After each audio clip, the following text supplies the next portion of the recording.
दोस्तों, तो कैसे हैं आप लोग। आई होप घर पे होंगे और अच्छे से पढ़ाई कर रहे होंगे। मैं आपकी दोस्त शिल्पा चौधरी। तो आज के इस टॉपिक में हम लेकर आए हैं प्रतिरोधों पर ताप का प्रभाव, जो कि आपका कौन सा चैप्टर विद्युत धारा चल रहा है। तो उसमें से हम लोग धारा क्या होती है, विद्युत धारा क्या होती है, ओम्स लॉ, विशिष्ट चालकता, विशिष्ट प्रतिरोध, ये सब हम लोग पढ़ चुके हैं। ठीक है, तो आज के इस टॉपिक में हम पढ़ने वाले हैं प्रतिरोधों पर ताप का क्या प्रभाव होती है। तो चलिए स्टार्ट करते हैं कि प्रतिरोधों पर ताप का प्रभाव क्या होती है। ठीक है, डिफिनेशन लिखवाने से पहले मैं एक बात कह दूं कि मैं परिभाषा लिखवाती हूँ नहीं हूँ, क्योंकि नोट्स पीडीएफ में डाल देती हूँ। डिस्क्रिप्शन के नीचे जाइए, वहां पर आपको पूरा नोट्स मिल जाएगी। तो यहाँ पर सिर्फ समझाने का काम हो रहा है। मैं जो बोल रही हूँ वही नोट भी बना रही हूँ, वही नोट में लिखा जाता है। ठीक है, तो यहाँ जो बोल रहा हूँ उसको ध्यान पे, मतलब जो बोल रही हूँ उसको ध्यान से देखिए और नोट्स बनाकर अच्छे से पढ़ाई करिए। ठीक है, तो प्रतिरोधों पर ताप का प्रभाव क्या होता है, और परिभाषा लिखाने से पहले मैं फिगर ही बनाकर तभी परिभाषा लिखाती हूँ, और फार्मूले यानी फार्मूले के माध्यम से परिभाषा बनाया जाता है और फिगर बनाकर, रट्टा मार के नहीं। ठीक है, तो हम पढ़ते हैं कि चलिए पढ़िए कि प्रतिरोधों पर ताप का प्रभाव क्या होता है। ठीक है, तो होता है R इक्वल्स आर नॉट कोष्टक में 1 प्लस अल्फा इंटू टी होती है। अब ये क्या होता है, आप पूछेंगे ये क्या होता है। आप फर्स्ट ईयर में यदि आप पढ़े होंगे रेखीय ताप गुणांक तो आपको याद होगा ये फार्मूला। कौन सा formula, L equals L not 1 plus alpha into T. ये फार्मूला आप याद करिए, ये फर्स्ट ईयर में पढ़ाया गया, जो कि रेखीय ताप गुणांक होता है। यल क्या है, इस ताप पर उस तार का लंबाई होता है। ठीक है, किसी चालक तार की इस ताप के कारण इसकी लंबाई होती है, यानी किसी चालक तार की लंबाई बढ़ाओगे तो ताप भी बढ़ेगा। ठीक है, यानी ताप बढ़ाने पर लंबाई बढ़ाने पर ताप भी क्या होता है, बढ़ता है। तो इसी फार्मूले के माध्यम से ये फार्मूला दिया गया है, क्योंकि यहाँ प्रतिरोधों पर ताप का प्रभाव ज्ञात करना है कि प्रतिरोधों पर ताप का क्या प्रभाव होता है। ठीक है, तो आर क्या है, इस टी के कारण किसी चालक तार का प्रतिरोध है, और ये 0 डिग्री चालक वाले तार का प्रतिरोध है। 0 डिग्री पर उस चालक का प्रतिरोध है, और ये ताप के कारण टी वाले चालक तार का प्रतिरोध है आर। ठीक है, इतनी बात क्लियर आपको समझ में आई। अब जब इसको आगे बढ़ाएंगे, आर इक्वल्स इसका गुणा इससे करेंगे तो क्या होगा, आर नॉट होगा, प्लस इसका गुणा इससे हो जाएगा, तो R naught alpha into T हो जाएगा। इतनी बात क्लियर। अब देखिए क्या होता है, इसको इस साइड लाना होगा, क्योंकि ये अल्फा क्या होती है, आपका ताप गुणांक है। अल्फा क्या है, ताप गुणांक है। ठीक है, तो इसको एक साइड लाएंगे तो क्या होगा, इसको एक साइड लाएंगे तो अल्फा इंटू टी, इसको इस साइड लाएंगे तो क्या होगा, माइनस हो जाएगा। ये आपका फार्मूला बना। अब हमें यही ज्ञात करना, ताप गुणांक ज्ञात करना है ना, तो उसको एक साइड, बाकी पोर्शन को एक साइड कर देना। ठीक है, तो अल्फा इसको रहने दो, और इन दोनों को गुणा है, नीचे जाएगा क्या हो जाएगा, भाग हो जाएगा। नीचे जाएगा क्या हो जाएगा, भाग हो जाएगा। उसके बाद क्या होगा, ये फार्मूला आपका निकल कर आया। अब यदि यानी कंडीशन मान लो कि इससे 0 डिग्री पर जो प्रतिरोध है उसको इकाई मान लो, और ताप इसका क्या मान लो, 1 डिग्री सेल्सियस मान लो। ठीक है, तो क्या होगा, यदि क्या लिखेंगे, यदि क्या हो, 1 ओम हो, क्या हो, और ताप कितना हो, यानी 1 डिग्री सेल्सियस, तो हमें क्या मिल जाएगा, alpha into R minus R naught मिल जाएगा। यही आपका फार्मूला। अब हम परिभाषा इसी के माध्यम से बनाएंगे। एक बार फिर समझा दे रही हूँ कि मैंने क्या कैसे क्या किया। ठीक है, तो देखिए R equals R naught plus alpha into T. R क्या होता है, इस ताप के कारण प्रतिरोध है, और ये आर नॉट क्या है, 0 डिग्री पर उस चालक तार का प्रतिरोध है। ठीक है, इतनी बात के लिए फिर आगे इसको हमने जब कैलकुलेशन किया, बढ़ाया, तो इसका गुणा इससे किया तो ये आया कि नहीं आया, प्लस इसका गुणा इसको एक साइड, बाकी तरफ को एक साइड कर दिया। हमें ताप गुणांक ज्ञात करना है, तो यानी अल्फा क्या है, ताप गुणांक, उसको एक साइड, बाकी पोर्शन को एक साइड हमने कर दी।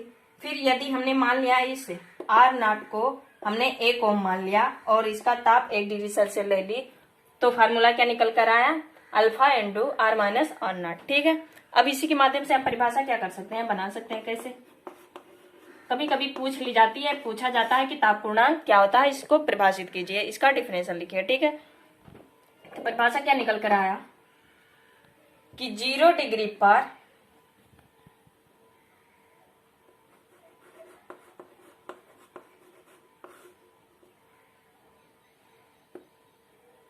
0 डिग्री पर,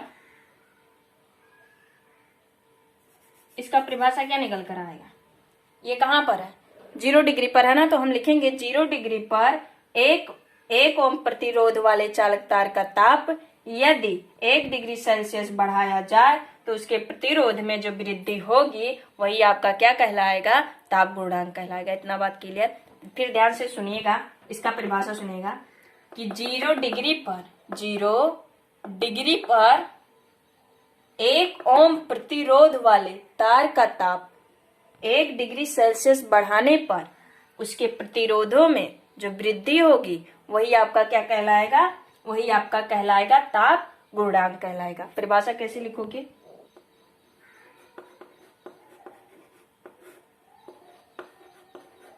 शून्य डिग्री पर यदि एक ओम प्रतिरोध वाले तार के ताप को 1 डिग्री सेल्सियस बढ़ा दिया जाए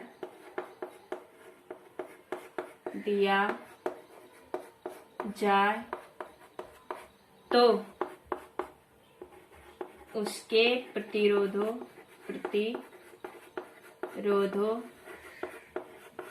में होने वाली वृद्धि क्या कहलाएगी, होने वाली वृद्धि ही ताप गुणांक कहलाएगी।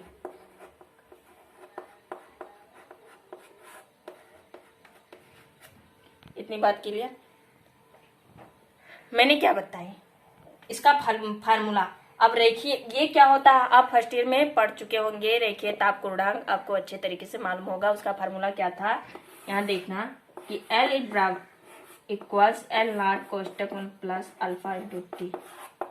पढ़े थे कि नहीं पढ़े थे, फर्स्ट ईयर में ये फार्मूला पढ़ चुके थे। इसी फार्मूले के माध्यम से हम प्रतिरोधों पर ताप का प्रभाव, जैसे कि तार की लंबाई बढ़ाएंगे तो ताप क्या होगा, बढ़ेगा। उसी फार्मूले के, यानी ये ताप के कारण किसी चालक तार की लंबाई, यानी ताप बढ़ाएंगे तो लंबाई बढ़ाएंगे तो ताप बढ़ेगा। उसी प्रकार प्रतिरोधों का पर ताप का प्रभाव क्या पड़ता है, तो आप जानते हैं कि 0 डिग्री पर यदि 1 ओम प्रतिरोध वाले तार के ताप को 1 डिग्री सेल्सियस ताप बढ़ा दिया जाए तो उनके प्रतिरोधों में जो होने वाली वृद्धि क्या कहलाएगी, आपका ताप गुणांक कहलाएगा। और कुछ रखा नहीं रखा, इसी फार्मूले, यानी इसको कैलकुलेशन करके इसका फार्मूला लाकर इसी के माध्यम से हमने तो बताई कि नहीं बताई, इसी के माध्यम से। कि एक बार और कह रही हूं कि 0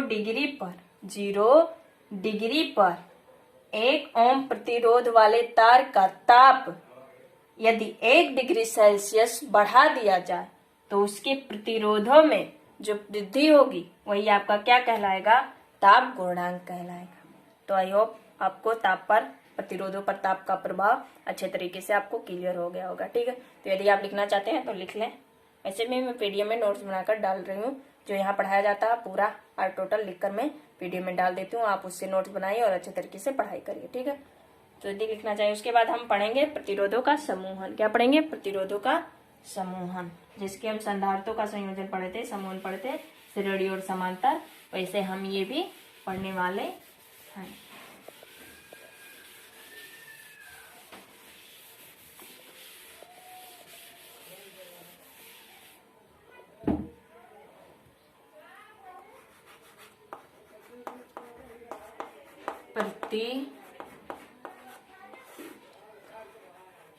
का समूहन।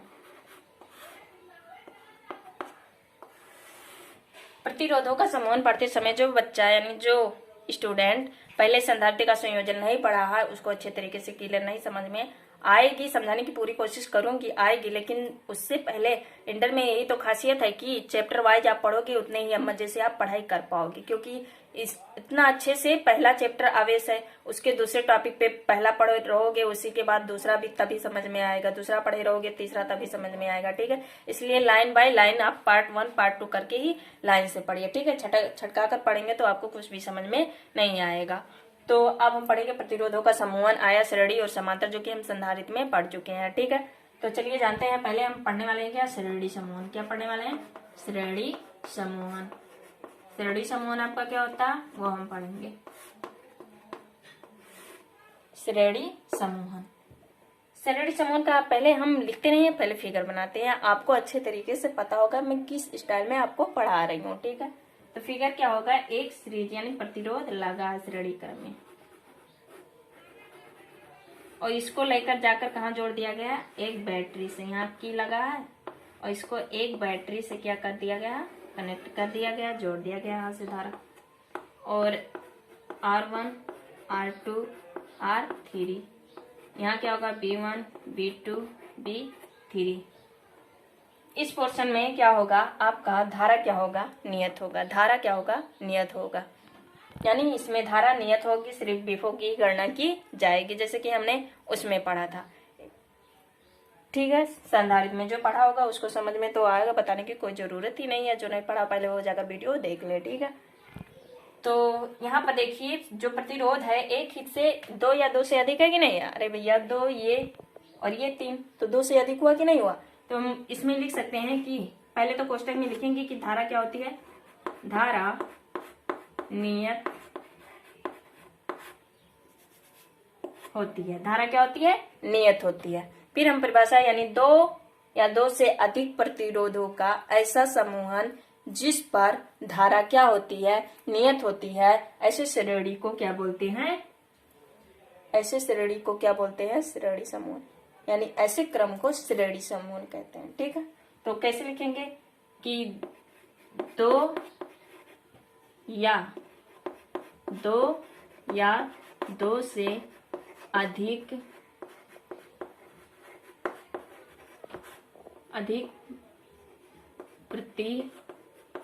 प्रतिरोधों का ऐसा समूहन जो एक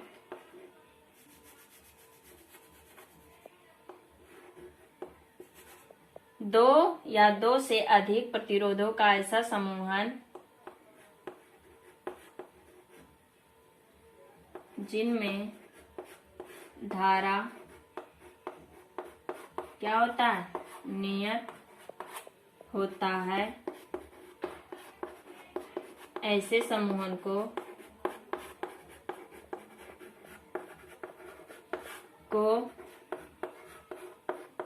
श्रेणी समूहन कहते हैं। समझ में आई बात, आई कि नहीं आई, आई होगी कि श्रेणी समूहन क्या होती है। मैंने पहले एक फिगर बनाई, यहाँ देखिए प्रतिरोध कितने लगे हैं, 2 से अधिक लगे हैं कि नहीं लगे, 2 से अधिक लगे हैं। तो हम कह सकते हैं कि 2 या 2 से अधिक प्रतिरोधों का ऐसा समूहन जिनमें धारा कहीं दिखाई दे रहा नहीं, धारा क्या होती है, नियत होती है। बाबू क्या होती है, नियत होती है। ऐसे समूहन को क्या बोलते हैं, श्रेणी समूहन बोलते हैं। ठीक है, अब यदि लिखना चाहें तो लिख लें। अब इसका कैलकुलेशन करेंगे कि फार्मूला निकल कर क्या आएगा। तो यदि लिखना चाहे तो लिख लें।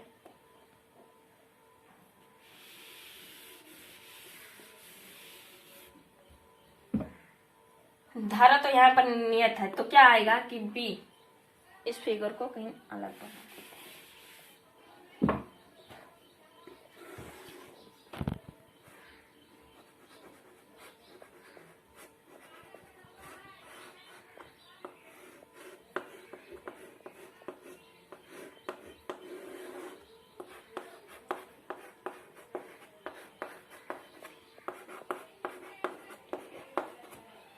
ये आपका फिगर हुआ। ठीक है, आप देखिए यहाँ पर हमें विभव मालूम है, तो हमें कुल विभव चाहिए कि नहीं चाहिए। तो कुल विभव क्या करेंगे, निकालेंगे कुल विभव। यानी B equals B1 plus B2 plus B3। वैसे भी हम ओम्स लॉ का नियम का फार्मूला क्या तो उसके सिरों पर लगाया गया विभवांतर जो होता है बहने वाली उस चालक में बहने वाली धारा के अनुक्रमानुपाती होता है। फिर मैंने अनुक्रमानुपाती का चिन्ह ओम्स लॉ के नियम में हटाया था, तो एक नियतांक आया था जिसका मान हमने क्या रखा था R, जो कि R क्या प्रतिरोध है। ये फार्मूला निकल कर आई थी कि नहीं आई थी। अब क्या करना है, यही फार्मूला पुटअप करना है, यानी B का मान निकालेंगे तो क्या आया R। अब B1 का मान निकालेंगे, B1 का मान निकालेंगे तो R की जगह पर क्या आएगा R1 आएगा, I तो नियत है। फिर वैसे B2 का निकालेंगे तो R2I, B3 का निकालेंगे R3I। ये समीकरण 1 मान। अब लिखेंगे हम क्या, सभी का मान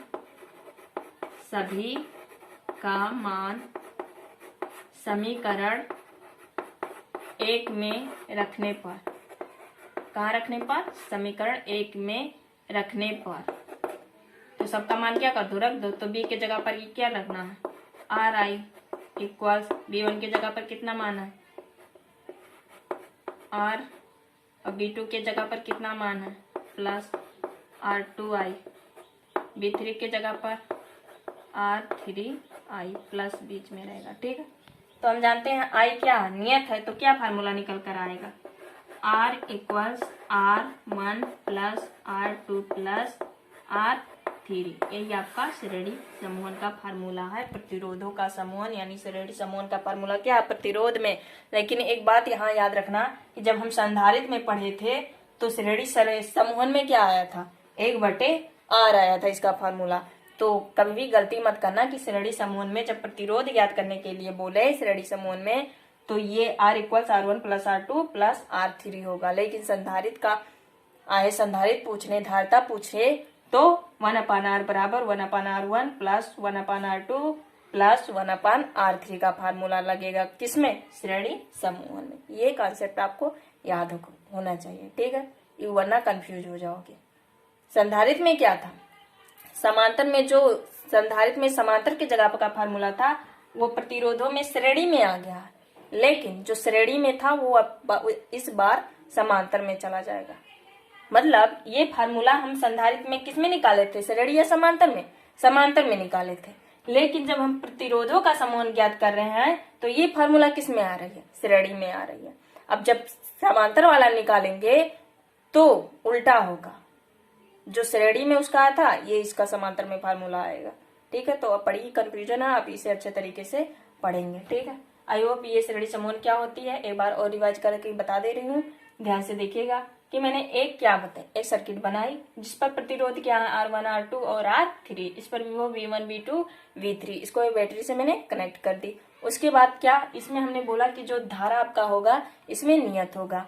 यहाँ पर प्रतिरोध देखिए 2 या 2 से अधिक है कि नहीं है, तो हम कह सकते हैं कि 2 या 2 से अधिक प्रतिरोध वाले ऐसे समूहन जिन पर क्या होता है धारा नियत होता है, ऐसे समूहन को क्या बोलते हैं, श्रेणी समूहन बोलते हैं। अब फिर उसका कैलकुलेशन परिभाषा भी हो गई। कैलकुलेशन करने के लिए हमें कुल विभव का मान ज्ञात करना होगा कि नहीं। अब हम कुल विभव ज्ञात करने के लिए सारे को क्या कर देंगे, ऐड कर देंगे, पूरे विभव को क्या करते हैं, जोड़ देंगे। तो पूरे विभव को जोड़ने के लिए सारा मान निकलना चाहिए कि नहीं निकलना चाहिए। पारी पारी करके हमने क्या सारा मान निकाल दिया। किसके नियम, ओम्स लॉ के नियम से। हमने फार्मूला पढ़ा था कि चालक के सिरों पर लगाया गया विभवांतर B और उसमें बहने वाली धारा के बराबर अनुक्रमानुपाती होता कि नहीं। अब ये हटाए थे तो एक नियतांक आया था जो कि आपका प्रतिरोध था। ये फार्मूला हम पढ़े थे कि नहीं पढ़े थे। फिर B का मान हम निकाले तो RI, B1 का न तो R की जगह R1 B1 R1 दिखाई दे रहा, V2 R2 V3 R3 तो ही रखे गए। अब सभी का मान जब हम निकाल लिए विभव का, सभी का मान अलग अलग, तो समीकरण इसको एक माने थे, सभी का मान समीकरण 1 में रख दिए विभव का मान, और सारा प्रतिरोध यानी फार्मूला हमें मिल गया। तो श्रेणी समूहन क्या होती है, आई होप आपको अच्छे तरीके से क्लियर हो गई होगी। अब हम पढ़ेंगे कि समांतर समूहन क्या होती है। ठीक है, तो इसको मिटा दें, यदि लिखना चाहें तो लिख लें। वैसे भी मैं PDF में नोट्स डाल रही हूँ, आप डिस्क्रिप्शन के नीचे जाएंगे आपको फुल नोट्स प्राप्त हो जाएगी। ठीक है, तो मिटाते हैं। अब हम पढ़ेंगे समांतर समूहन क्या होती है। उसके बाद हम स्टार्ट कर देंगे इस चैप्टर का किरचॉफ का नियम, जो कि बहुत ही इंपॉर्टेंट होती है, एग्जाम में पूछा जाता है। ठीक, तो समांतर समूहन क्या होता है, चलिए जानते हैं। समांतर समूहन सर्किट बनाए। समांतर समूह में क्या करते हैं ऐसे। तो अब भैया जो वीडियो देखे होंगे उन्हीं को समझ में आएगा, अन्यथा नहीं आएगा। कुछ ही समझ में आएगा और जो देखे होंगे उनको पूरा समझ में आएगा। ये आपका क्या है, समांतर समूह। समांतर समूह में यानी इस तार को लेकर कहाँ गए, एक बैटरी से जोड़ दिए। इस पर प्रतिरोध R1, R2, R3। इस बार क्या होगा, धारा प्रवाह होगा I1, I2, यानी अब विभव, इसमें विभव नियत होगा। उसमें क्या थी, उसमें धारा नियत थी, इसमें क्या होगा, विभव नियत होगा। ठीक है, तो हम क्या कह सकते हैं, प्रतिरोध वही वाला परिभाषा, सिर्फ यही करना होगा, परिभाषा वही लिखनी होगी जो कि हमने श्रेणी समूह में बताई थी कि दो या दो से अधिक ऐसे प्रतिरोध जिन पर जिन पर धारा क्या होती है, नियत होती है, ऐसे समूह को श्रेणी समूह बोलते हैं। तो उसमें क्या धारा न लिखकर क्या विभव नियत होती है, ऐसे समूह को समांतर समूह बोलते हैं। ये वाला परिभाषा आप लिख सकते हो। अंतर सिर्फ क्या, उसमें विभव था, इसमें क्या कर देना है, उसमें धारा था, इसमें क्या कर देना है, विभव कर देना। ठीक है, परिभाषा आप लिख सकते हो। कैसे, एक बार मैं बोल दे रही हूँ कि दो या दो से अधिक ऐसे प्रतिरोधों का समूहन जिन पर विभव क्या होता है, नियत होता है, ऐसे समूह को बोलते हैं समांतर समूह। बात क्लियर। ठीक है, अब इसकी हम फार्मूला, तो हम पहले I1 I2 पूरा धारा निकालेंगे। क्या, पूरा धारा। तो कुल धारा लिखेंगे, कुल धारा। तो I equals I1 plus I2 plus I3 होगा। वैसे भी ओम्स लॉ का नियम फार्मूला यानी B अनुक्रमानुपाती I और B हटाए थे तो क्या था, R I। अब हमें I का मान निकालना है तो उसका फार्मूला क्या आएगा, ये इधर जाएगा तो B पान R, यही तो आएगा फार्मूला। तो I का मान हम निकालेंगे कि नहीं, तो I का मान निकालें तो कितना आया, B इंटू R। अब I1 का निकालेंगे तो क्या आएगा, B1, यानी B तो आपका नियत है R1 और I2 का मान आएगा तो B R2 आएगा। ठीक है, फिर 3 का निकालेंगे तो क्या आएगा, R3। ये कॉम्बिनेशन आ गई। यानी हम फार्मूला ओम्स लॉ के नियम में पढ़े हैं। पहले तो फार्मूला जब क्या विभव धारा नियत थी तो ये फार्मूला, लेकिन जब विभव नियत था तो ये फार्मूला हमने पुटअप किया, यानी सारा धारा का मान हमने निकाल ली। तो अब सभी का मान किसमें रखेंगे, समीकरण 1 में। तो लिखेंगे सभी का मान समीकरण 1 में लिखने पर, समीकरण 1 में रखने पर, क्या रखने पर, इतनी बात क्लियर। सभी का मान कहाँ, समीकरण 1 में रखने पर तो क्या मिल जाएगा, सभी का मान रख दो। तो I के जगह पर इतना मान रखो, कितना, B इंटू R। फिर I1 के जगह पर कितना मान रखो, B R1, बीच में प्लस है कि नहीं है। फिर B2 के मान कहाँ रखो, B R2 प्लस B3 के जगह पर B R3।